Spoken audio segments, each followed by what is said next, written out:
Hello and welcome to Daily Politics on Trust TV. On this program, we discuss issues around politics, policy and governance. I am Hamza Idris.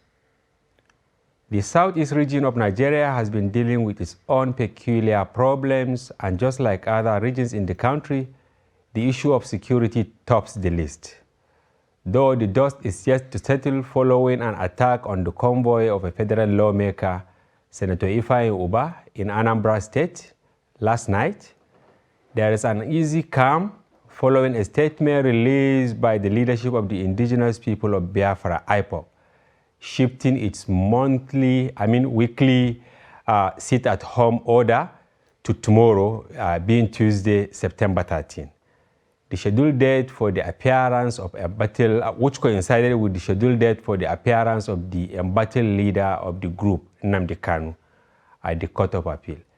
Coincidentally, this is also the intended day for President Muhammadu Buhari's visit to Imo State, where he will be commissioning some completed projects of the Imo State government. Following these happenings, there has been growing concerns about deterioration of the security situation in the region and how it might affect the 2023 general elections. To discuss these issues, we are joined by security analyst Stephen Okori. We are also joined by John Chuks Azu, who is the head of the judiciary desk here in the office. Also, we are going to be joined by Comrade Achike Chude virtually. He is a public affairs analyst and deputy chairman, Joint Action Front, a coalition of civil society organizations. Welcome to the program, gentlemen. Thank you very much. Thank you for inviting me. Good. Well, before the program, gentlemen, we will take some serious stories that happened today in Nigeria. The National Industrial Court of Nigeria has adjourned to September 16, 2022, the suit filed by the Nigerian government against the Academic Staff Union of Universities, ASUU, over the 7-month-old strike embarked upon by the union. The government had, through the Minister of Labor and Employment, Senator Chris Ngige, filed the suit praying the court to order the union to call off its ongoing strike, while negotiations between both parties continues. The minister said that ASUU had been very adamant about resolving the case despite the damages the strike has caused the university education system and the economy generally.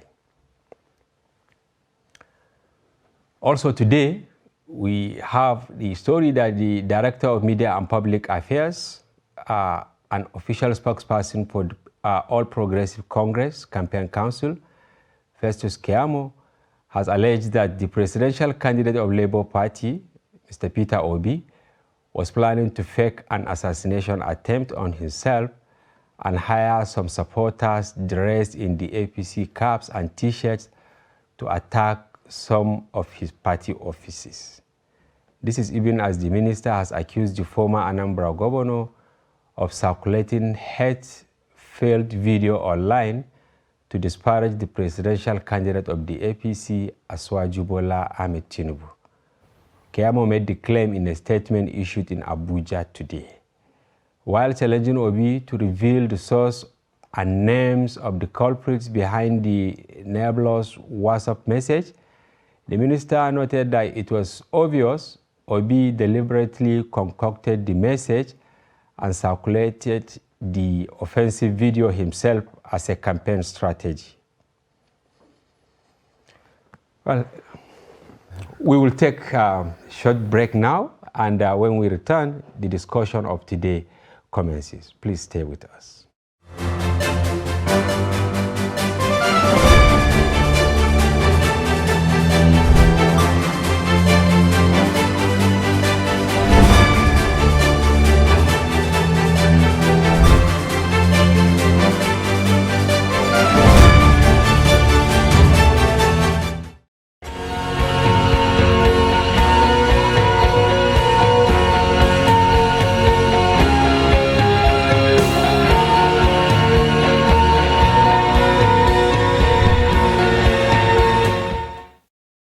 Welcome back. This is Daily Politics on Trust TV. And now let's get to the discussions proper.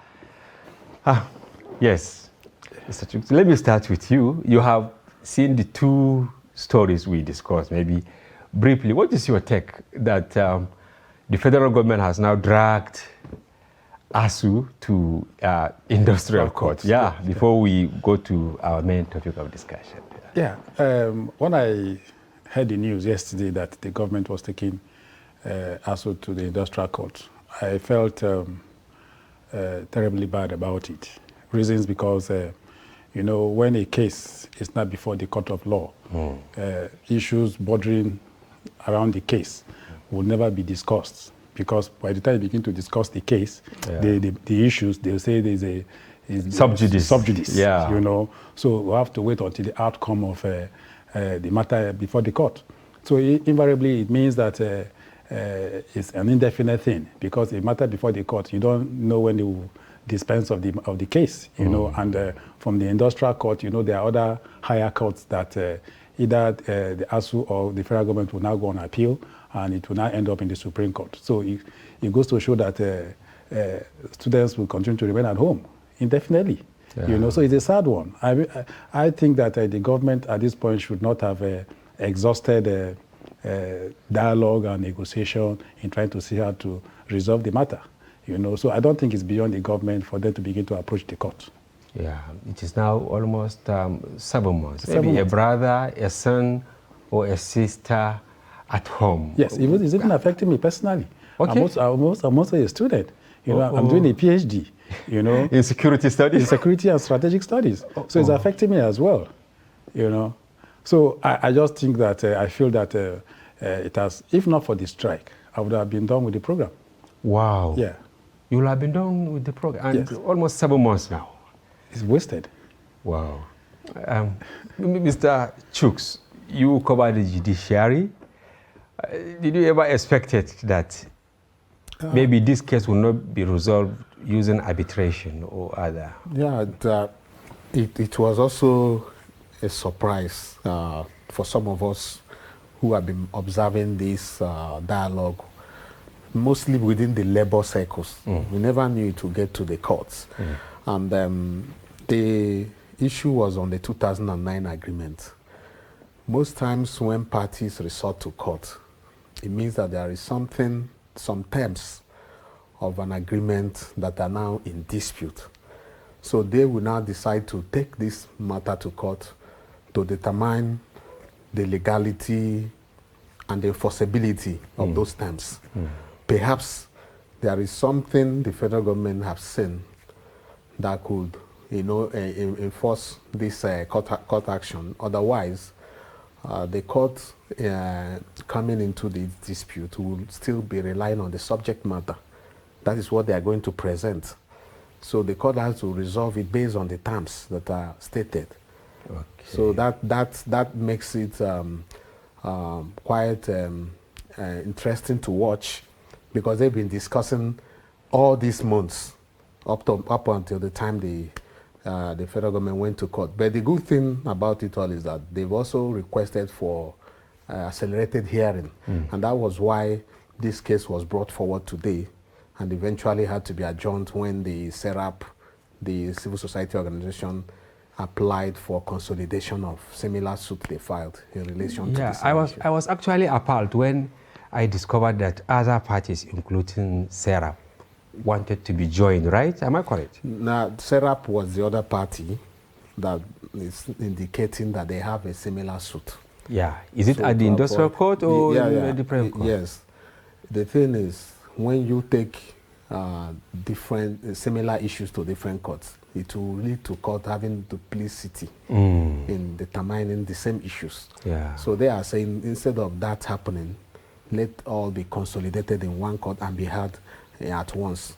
So the court will only say it is not ripe to take the application. So they have adjourned it to 16 so that they will be able to consolidate and hear it together, then pass a verdict on that application, then bring the issues formally to continue to proceed from there. Yeah, of course, the case is in court, and we need not to delve into specifics. But obviously, you know, Nigerian students and their parents are worried. Do you think there is the possibility of resolving this? As a court reporter, do you think there is possibility of resolving this in the foreseeable future?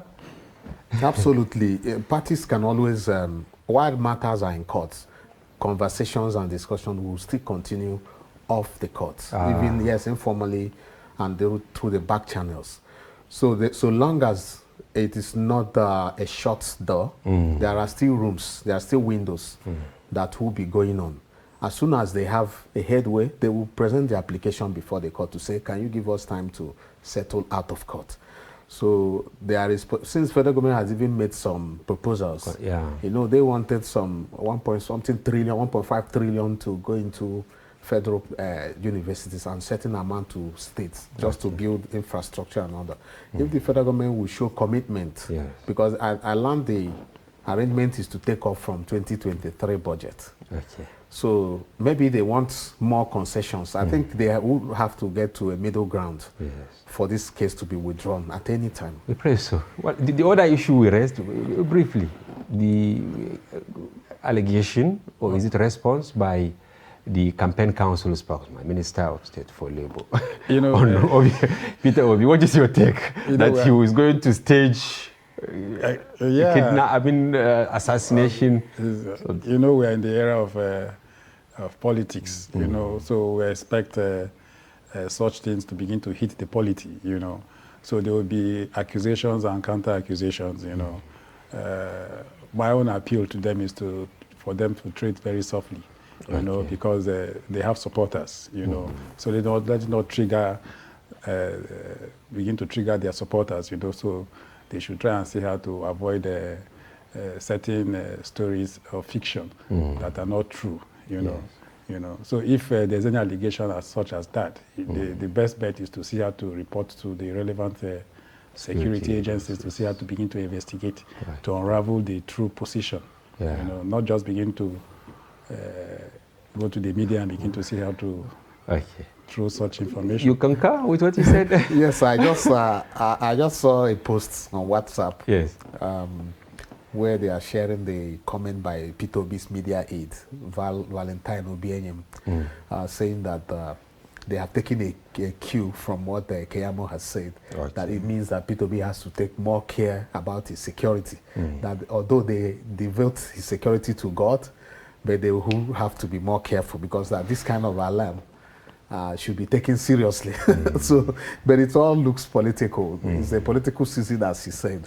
All right, viewers, this is our take on the two of the major events that actually happened today. And now back to our business of today. You know, we are discussing IPOB and security situation in the Southeast ahead of the 2023 elections. Mr. Steve. Yes. Just last night, the convoy of a senator was ambushed. How do you feel? You see, it's sorry to hear that kind of news, you know, coming from the Southeast. You see, the Southeast before now has been a relatively peaceful region, you know, so to say. But recent happenings from the period of IPOB, the arrest of Nnamdi Kanu, and all that now begin to give rise to incidents of this nature, you know, where we hear of attacks, violent attacks, and they either claim that they did it, or we begin to hear in the news that it's unknown gunmen, you know. Like in the case of Senator Ifeanyi Ubah, IPOB have not really come out to say that they carried out the attack, you know. So in the news, it is unknown gunmen while we await the investigation that the police in Anambra State are doing, you know. So Senator Ifeanyi Ubah, before now, is somebody that I know from a distance, that is a very generous man, is a philanthropist. he has businesses where he has employed quite a number of people within the region and all that. So I begin to wonder why such thing will happen to him. Such thing will happen to him. Right. Is this because he has ventured into politics and such attacks is coming on him or something? You know, it's quite unfortunate that he has lost his personal staff and the law enforcement too, the police too, have lost some officers as well. My heart goes to the families. You know? All right. Thank you, Mr. Achike. If you can hear me, IPOB 2 days ago said that they have shifted the Monday or the so-called Monday sit-at-home directive to Tuesday because it will coincide with the appearance of its leader, Nnamdi Kanu, in court. What is your take on this? Well, obviously they are still active. The fact that they are making statements and a lot of people are still complying with those statements, I mean, it's indicative that they are still a force to be reckoned with.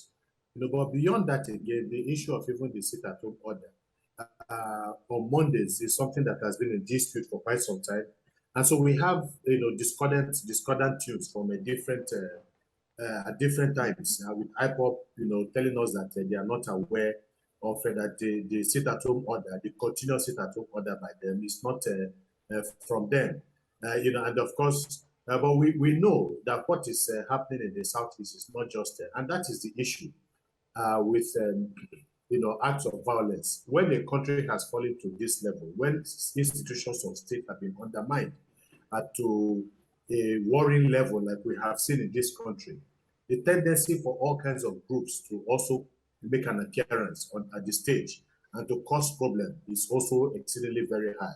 And so we have in Anambra State, we have different actors, all kinds of actors, non-state and state actors being active one way or the other, either in festering the violence that is going on there or trying to curb the violence that is going on there.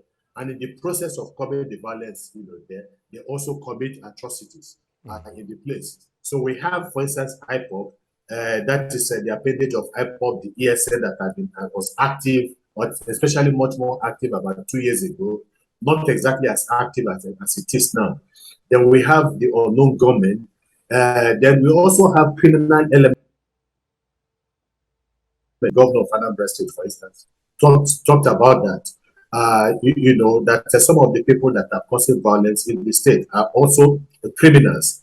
Then we have, you know, other non-state actors like or state actors, quasi-state actors like Ebubago, you know, that is supposedly under the control of or supervisions of the governors of the Southeast that are also, that some of them have also become a law unto themselves and have also complicated the security situation in the Southeast. Then you have, you know, federal authorities represented by the Nigerian army or the military also being involved, you know, in either trying to curb the violence in the Southeast and sometimes in the process also causing some amount of violence themselves. You know, so all of these things, you know, it has become a potpourri of violence in Anambra State with all of these various actors. So then, you know, on top of that, IPOB is still, obviously the fact that it is making this statement still means that they believe that they can still lay claim, you know, to the loyalty of the people of the Southeast.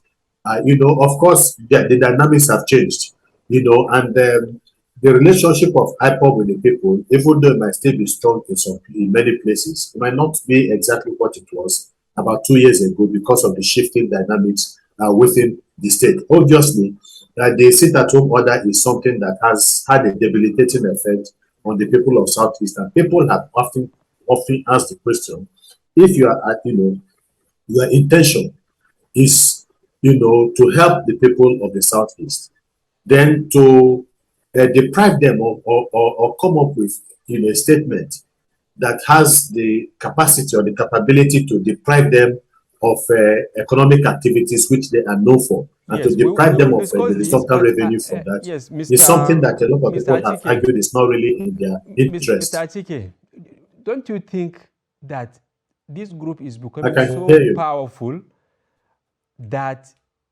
they have legitimized this sit at home. Monday, you can imagine, all over the world, people going out for their various activities, but here we are, a certain region, on Monday, the whole people could not go anywhere. What is your take on this, please? It is the failure of the Nigerian state, as simple as that. There are no two ways about it.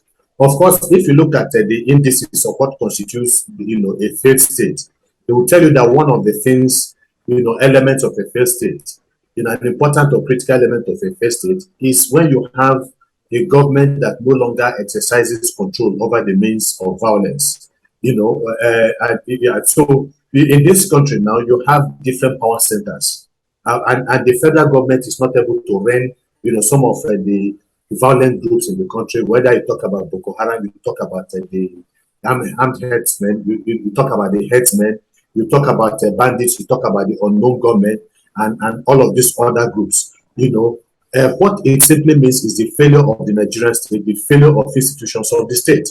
And so there's an African saying that where a tree once stood, another one will stand in its place. When the government has failed in its responsibility, to bring about peace,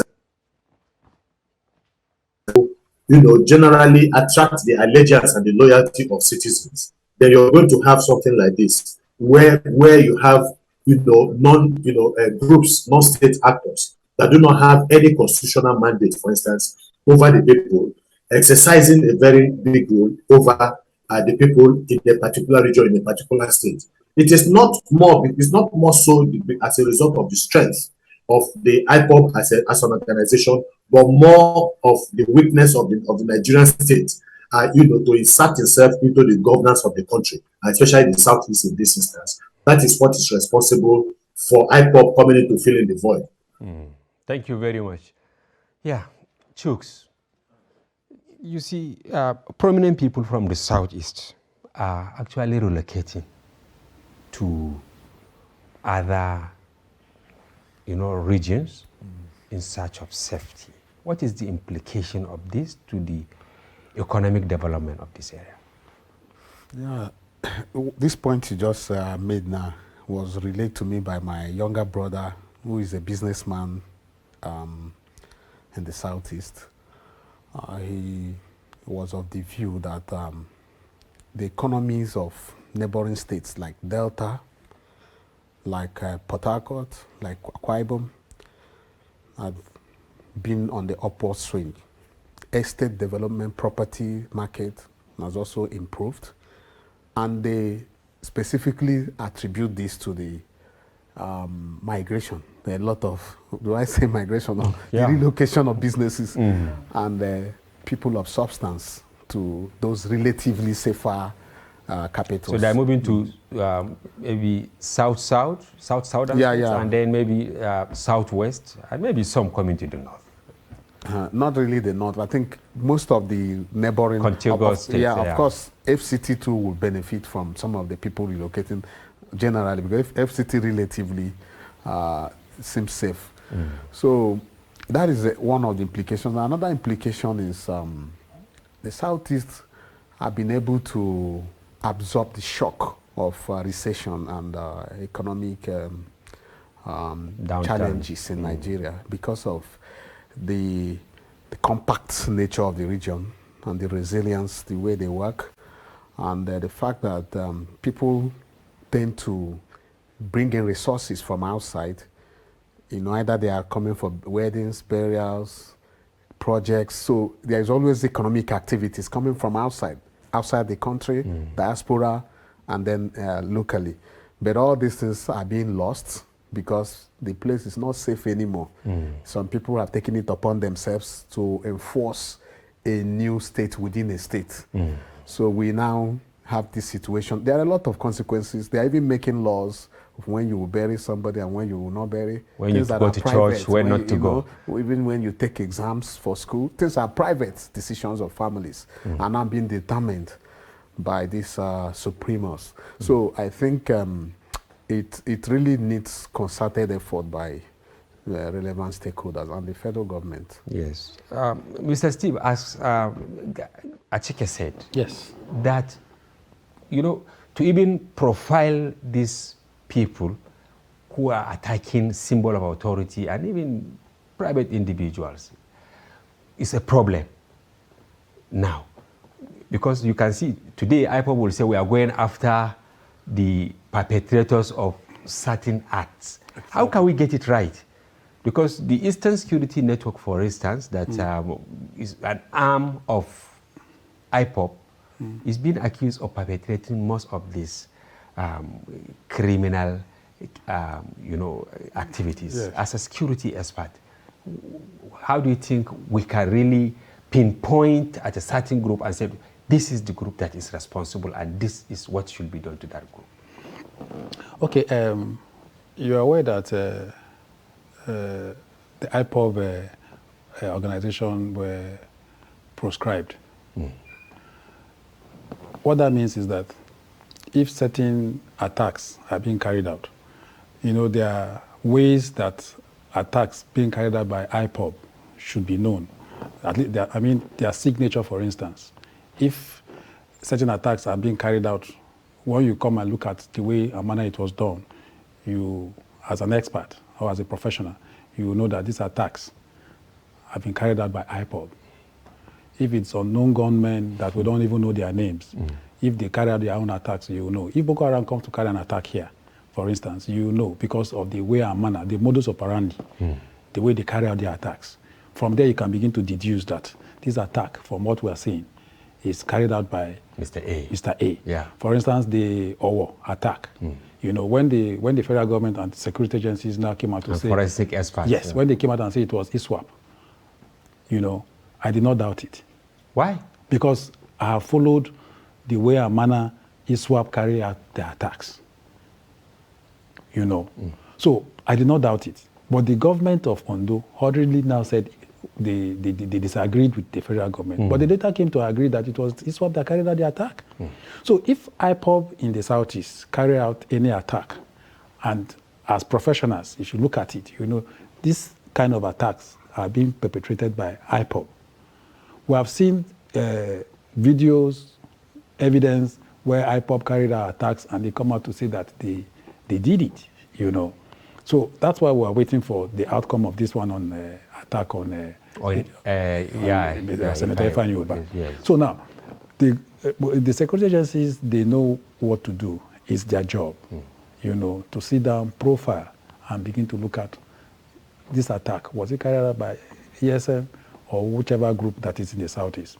We don't have too many groups in the Southeast with either IPOB or any other group at all, or other criminal elements, So it behoves on the security agencies to really sit down to look at way and manner to go about handling the attacks in the Southeast. Some people say it was an assassination attempt yesterday. Not even mentioning IPOB or ESN.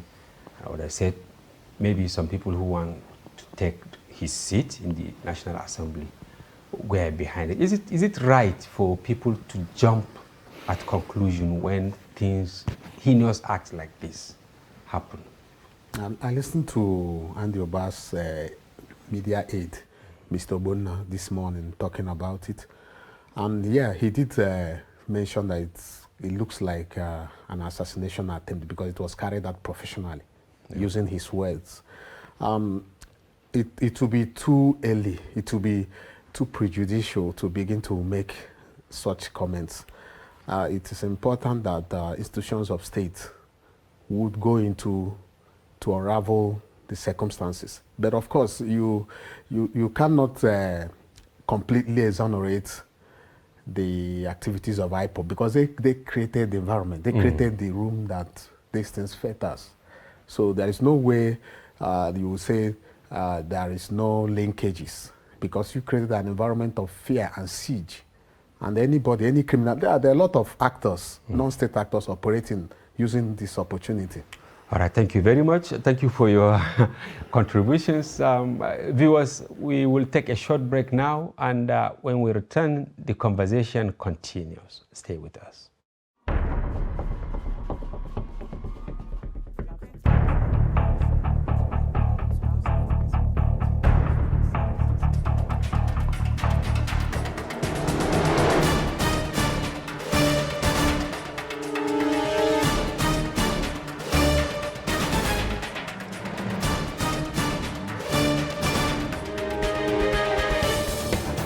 That's good.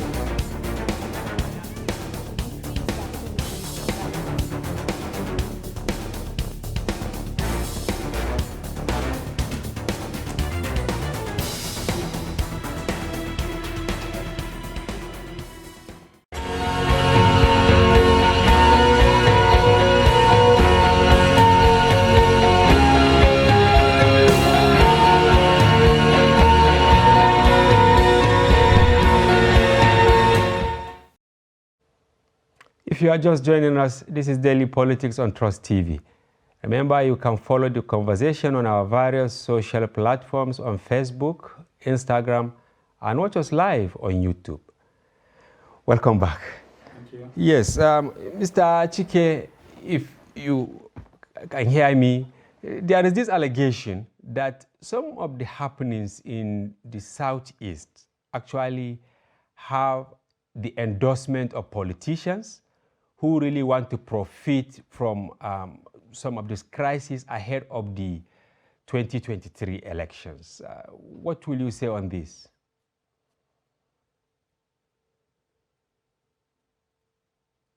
Yeah, I would like to even expand what you have said. Yes, we are talking about the Southeast, but let me just expand a little bit before coming to the Southeast. That most of the acts of violence that we have in this country, various parts of the country, have the fingerprints and the footprints of politicians, and the very prominent people in Nigeria. That we have always made the argument that the Nigerian people can successfully live by themselves and within themselves. They can trade among themselves, have businesses within themselves, without interference of any other person.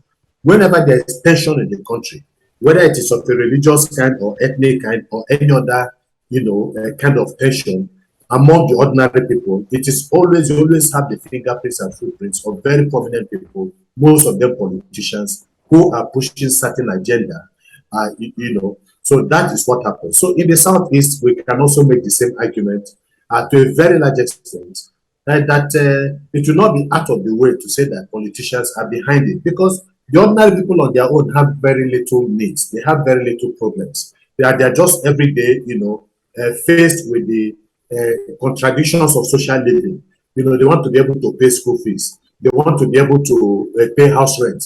They want to be able to carry out their normal socioeconomic activities, in peace, and in good relationship with people around them. But unfortunately, it has not been happening for quite some time because of the insertion of the politicians, and the elites, within the people, sowing seeds of discord and using them for certain political expediencies.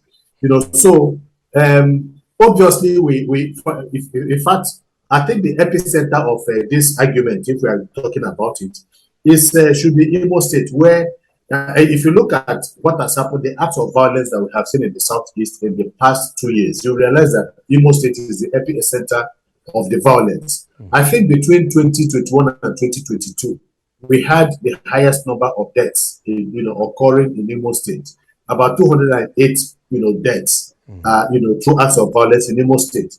They're followed by Anambra State and then some other states in the Southeast region. It has been on the uprise. In fact, by 2020 or 2019, there were about 97 deaths through acts of violence, but that had gone up to around 300 and something, the following the next 2 years. So that tells you that there's an uptake. Now,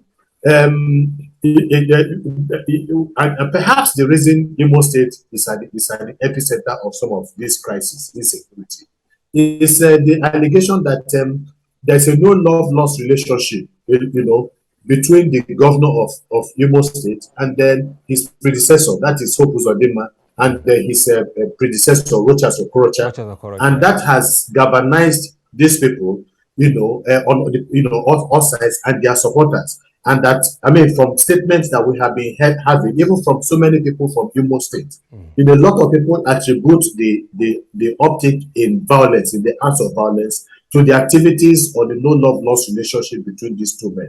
Wow. So any way you look at it, whether it's in Imo State or in other parts of the Southeast, Anambra State, and other parts of, and other parts, the handwriting or the fingerprint or some very prominent people must be involved. Because, and one way of looking at it again, is to ask yourself, we know how expensive it is to acquire some of these deadly weapons that these people are buying. How are they getting it? These are the questions we always ask.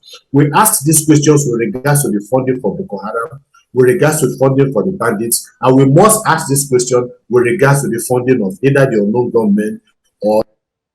Yeah, okay, thank you very much. There's a lot of money, obviously, and the ordinary people do not have that money. We will come back to you on this and other issues. Back to the studio here. Chooks, you can see he's trying to now create a nexus between some of the happenings there with politics, as I asked earlier. Now, President Buhari will be going to Imo State, and if I am right, this will be taught or thereabout, within a very short period of time. Do you think his constant visits have to do with the problems there, or is just politics? Because tomorrow he's going to commission some projects, and despite the threat, he's still going, which we really acknowledge, right? And then we commend. Is there anything between his constant visits and the happenings there? It's all relationship based. He's in good terms with Governor Uzodinma. They are in the same political party, the APC. So it doesn't go the same way to other PDP states who are also performing. We are aware that there's commissioning of the new refurbished State of Assembly complex. There is also the inauguration of the Olo-Owerri Expressway, and then other projects. Other governors are doing in their own capacity. Why can't you go there? Exactly. So it's relationship based. He also goes to Ebonyi, which is also an APC state. So it just shows you that politically they are aligned, and he will keep coming. After all, he's the president and commander-in-chief of the Federal Republic of Nigeria. He has a right to go to any part of the country he wishes to go. Yeah, but Mr. Steve, don't you think there is problem here? Killings in Imo, and at the same time, politics in Imo. Yes. Yes, you see, politics and happenings around killings, you cannot separate the two. It's happening everywhere in Nigeria. Politicians impoverish these young adults, at the end give them stipends to carry out certain assignment or task they pass to them, to see how to go against their perceived political enemies, So the fact is the government needs to see how to make life meaningful for these citizens, that beyond politics, and beyond personal relationships. Exactly, because even when opportunities come for them for poverty to be alleviated from amongst them, they still go politically, to see how to handpick people that they know. Then the others are just left. It means that if you don't know somebody that can include your name in terms of benefiting one or two of these what do you call these, their programs now, where they take people out of poverty, it means they cannot benefit from it because they don't know anybody. So as long as they remain unemployed or they don't have any business to do to fend for themselves, they get involved in all this menace. Yeah. Yes, Mr. Achike, if you are with us, what is your take on the president's visit vis-a-vis happenings in Imo, Anambra, and other states in the southeast?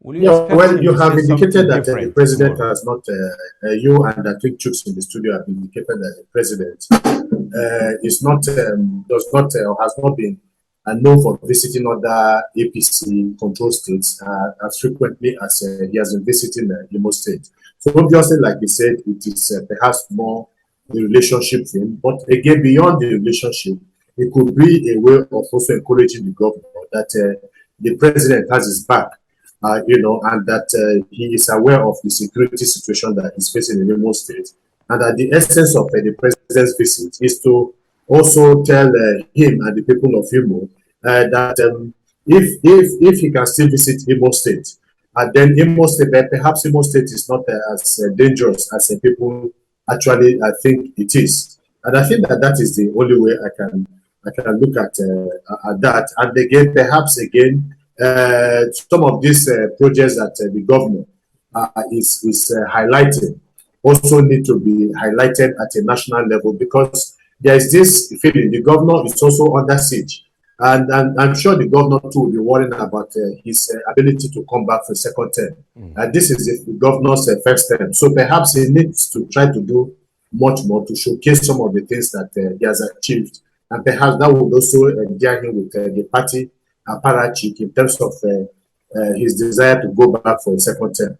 Of course, that second term is proving increasingly tenuous because of the insecurity in Imo State, which a lot of people are holding the government responsible for. So for as long as you have this level of insecurity and the killings and the violence, is on the upswing, the governor will find it very difficult to actually, succeed in getting the second term. And so he needs to up his ante. He needs to, up his game and see what he can do. Okay. Especially in Imo State. Okay, you see elections approaching, in a matter of months.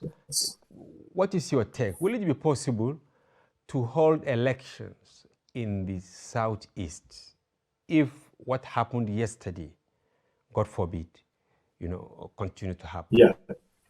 Well, that question is a question that should be asked, for the rest of the country, really. Can we have election in the rest of Nigeria if we have the kind of tenuous security arrangement that we have, particularly in the Southeast, because that is the region under control? I think we can. And the reason why I say so is this. I mean, the insurgency and insecurity in this country has been on for over 12 years. And then don't also forget that by 2015 or so, we are now having spate of bombings, for instance, in Abuja, in another parts of the country. And so, but elections have held, and it is critical for those people who, have this dire or this, apprehension, and this pessimism about elections in 2023. In spite of the, worsening insecurity in the country, we have had elections in virtually every part of this country. Even the dreaded Borno State, that has been the epicenter of the insurgency, we have had election. In Anambra State, I was in Anambra State as an observer. And I remember when we were going, the pre-election observation meeting that we were having in Anambra State, because of the height of the danger and insecurity in the Southeast, especially Anambra State, a lot of, civil society activists were apprehensive. Some did not come up for that exercise under the Nigeria civil society situation. But we went there. And then when we went there, we made sure that we spoke strongly and told the people of Anambra State that it was their duty for them to come out, that regardless of the insecurity, they had a duty to their state, as citizens of the state, and that if they come out in their numbers, unfortunately, they didn't come out in their numbers, but at least we had, some representation by the electorate who came out, and then it was conducted under a relatively peaceful environment. We also had elections in other volatile areas. In the South, in Kogi State, I was in Kogi State too, even when there are pockets of violence here and there. So ultimately, I think what is happening is that the vast majority of Nigerians believe in elections that are peaceful, in processes that are peaceful, fair, and transparent. And so they have been doing their part to be part of that electoral process. So regardless of the insecurity, and that's why the government needs to do more, we must also praise the security agencies. Even during the election in Anambra State, we saw them conduct themselves in a most professional manner. When you are talking about the police, the military, and all the other security agencies, they also did their best to ensure that there was a calm and peaceful environment for the election. So elections we hold in the Southeast, I do not have any doubt about that. Not to say that there might not be one or two pockets of violence, during the election, but by and large, the election generally will be peaceful in the Southeast if everybody is ready to have an election and the security agencies do their work. Thank you very much. But Mr. Steve, you heard what Mr. Achike said. Do you share the same optimism that elections will be peaceful in the Southeast and across Nigeria? I want to a bit differ because from the available data of incidents, violent incidents that have been happening in the Southeast, although election will hold, but the outcome, it's what matters. Will the people be free enough to come out and cast their votes for candidates of their choice? I think the answer there is no, because there will be voter apathy. Because IPOB has already instilled fear into people from the Southeast region. You know, we have seen incidents during continuous voters registration where an INEC staff was even killed. Yes. You know, we have seen recently where Labour Party members were having their meeting somewhere in the Southeast, in Enugu. A group came with, they were armed and all that, messed up the whole place, chased them away and all that. You know, and we have seen where unknown gunmen attacking security agencies, correctional centers, even INEC offices. You know, all these are incidents. Yeah, you understand. So, except on the ground that the major stakeholders in the Southeast will come and agree to see how to have a meeting, you know, with because these people that are carrying out these violent acts, they are known. You know, they are not ghosts. You know, except on the ground that they come to have meetings to see that they are allowed, there are people to come out to vote. But for now, I doubt if they will come out to vote because they won't be interested because their life matters to them. You know, situations where you come to cast just a vote for a candidate that doesn't even know you, and you are killed at the polling booth, for instance. So there's already fear in them, you know, so there'll be serious voting. And when there is fear, there will be apathy. Yes, exactly. Yes, Chooks, in a minute or less, what do you think should be done? Because you as a reporter, if you are asked to go and cover the elections in the Southeast, how confident will you be to go there? And what government should do? Yeah, absolutely. I believe election will hold. 100%. I believe. In fact, even in the last election in Anambra in 2021, prior to that day, I think 4 days or so, IPOB announced that election will hold. And that's always what they do. They will start with this, notice me attitude. Towards that day, they will say everybody is free to vote because they understand the imperative of citizen participation in governance. Which is separate from, we don't have time, but, agitation for succession. Exactly. I mean, in fact, people are even suggesting that some of them have even started campaigning already. They've even started supporting a particular candidate. That's what people are saying, that some people are even cooling off to say, let's see, maybe this country does not reject us after all. So that change shifting in perspectives will even be higher towards it. The campaign has not even started. These people are just trying to show themselves. Just notice me. Everything will calm down towards. Of course, there may be some incidences of violence, but election will hold. So, as a reporter, if I'm going there, I will be confident to go and pray that it is successful. Thank you very much, John Chooks ASUU, our judiciary correspondent in the House. We thank you for coming to the program. Mr. Steve Okori, yes, we really appreciate your informed perspective on this, and we hope that those that matter will listen to some of the vital points you raise. Mr. Achike Chude, public commentator who joined us virtually, we really want to thank you very much for your informed perspective also on this program, and we hope government, traditional rulers, politicians will all take note of the issues you raise and address them so that we can have a peaceful election. Viewers, this is where we come to the end of the program. We thank you for being with us and we hope you join us tomorrow. I am Hamza Idris.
That's great. It's good to see you.